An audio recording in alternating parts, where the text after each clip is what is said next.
మీ పిల్లల భవిష్యత్తును దిశానిర్దేశం చేసే విద్యా మహోత్సవ్ డ్రీమ్9 మీడియా ఆధ్వర్యంలో ఈ ఫిబ్రవరి 1న మన ఖమ్మంలో జరగనుంది.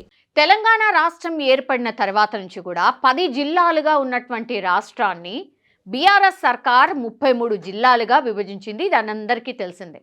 అయితే ఇక్కడ శాస్త్రీయత లోపించింది అనే కారణంతోనే ఇప్పుడు తిరిగి ఈ జిల్లాల పునర్వ్యవస్థీకరణ చేయాలనే అంశం ఇప్పుడు పెద్ద ఎత్తున తెర మీదకైతే వస్తోంది.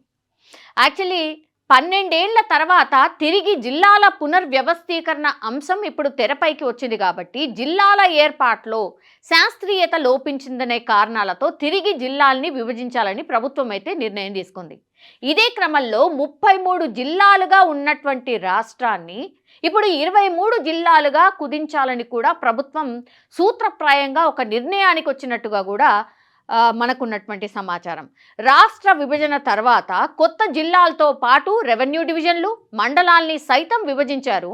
అయితే 2022 వరకు కూడా కొత్త జిల్లాలు, రెవెన్యూ డివిజన్లు, మండలాల ఏర్పాటుతో కొన్ని చోట్ల పరిపాలన జోన్లు, స్థానిక వెసులుబాటు పరంగా సమస్యలు ఉన్నాయంటూ కూడా ఆయా ప్రాంతాల ప్రజలు పెద్ద ఎత్తున ఆందోళన కూడా చేస్తూ వస్తున్నారు. ఇప్పటికీ కూడా ముఖ్యంగా నియోజకవర్గాలు ఒకటికి మించి 2-3 జిల్లాల పరిధిలో ఉండడం కావచ్చు, మండలాలు జిల్లా కేంద్రాలకు దూరంగా ఉండడం వంటి సమస్యలు ఇప్పుడు తెర మీదకి వచ్చాయి. వీటి విషయంలో పలు విజ్ఞప్తులు వచ్చినప్పటికీ కూడా నాటి ప్రభుత్వం పట్టించుకోలేదు అన్న విమర్శలు ఇప్పటికీ ఉన్నాయి.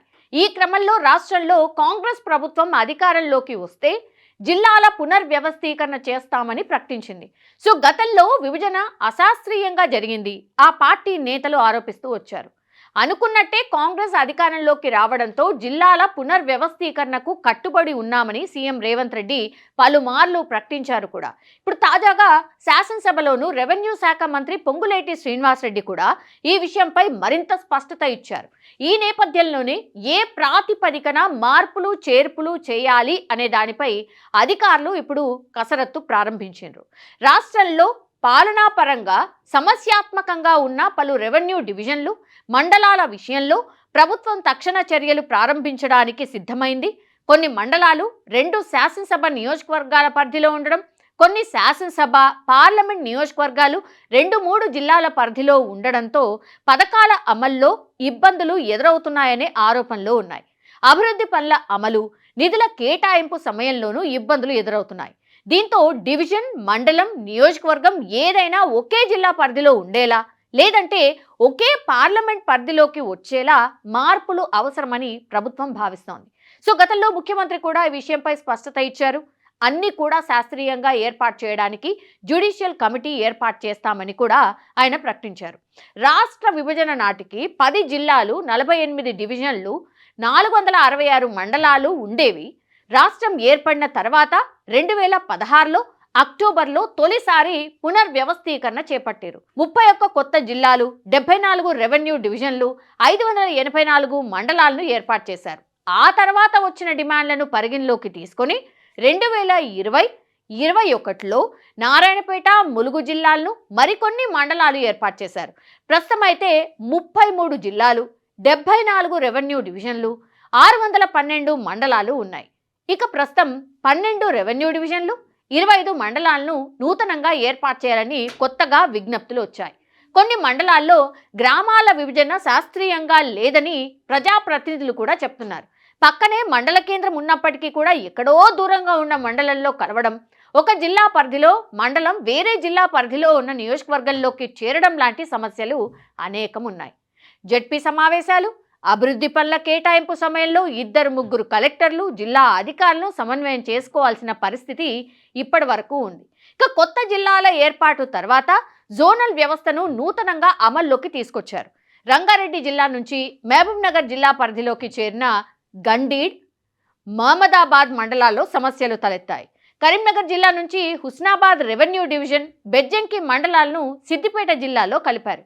దీంతో జిల్లా కేంద్రానికి చాలా దూరం పెరిగింది. దీంతో ఆయా ప్రాంతాల ప్రజలు తిరిగి కరీంనగర్లో కలపాలని డిమాండ్ చేస్తూ ఉన్నారు.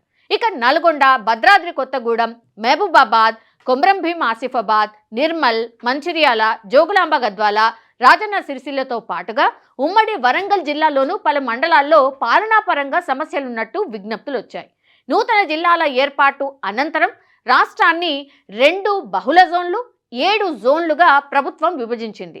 దీని ప్రకారంగా చూస్తే ఉద్యోగుల నియామకం, పదోన్నతులు చేపడుతూ ఉన్నారు. ఇప్పుడు పునర్వ్యవస్థీకరణ చేస్తే జోన్లలోనూ మార్పులు చేయాల్సి వస్తుంది. కాగా రాష్ట్రం ఏర్పడిన తర్వాత కొత్త జిల్లాల ఏర్పాటుతో పాటు పలు జిల్లాలకు కొత్తగా పేర్లు కూడా పెట్టారు.